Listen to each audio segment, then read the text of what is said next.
भाज्यांच्या दरात मुसळधार वाढ, कोथिंबीर जुडीने केली 100 पार। सततधार सुरू असलेला पाऊस, उत्पादन कमी आणि मागणी जास्त यामुळे भाज्यांच्या दरात मुसळधार वाढ झाली आहे। कोथिंबीर जुडीने तर 100 रुपये पार केले। त्यामुळे घरात जेवण करायचे काय असा प्रश्न महिला वर्गाला पडला आहे। सरकारची ओवाळणी लाडक्या बहिणींना भोवली की काय अशी चर्चा सुरू आहे। गेले 2 दिवसांपासून भाज्यांचे दर गगनाला भिडले।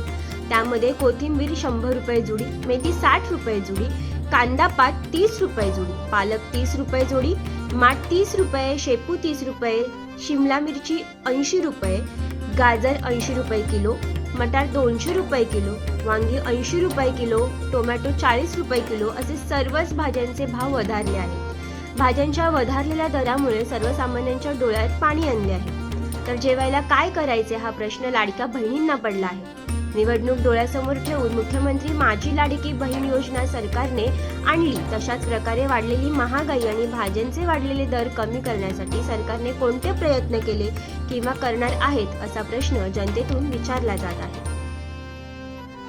सागर डिजिटलच्या YouTube चॅनेलला लाईक करा, शेअर करा, सबस्क्राईब करा आणि अशाच ताज्या घडामोडी नियमित पाहण्यासाठी बेल आयकॉनला प्रेस करा।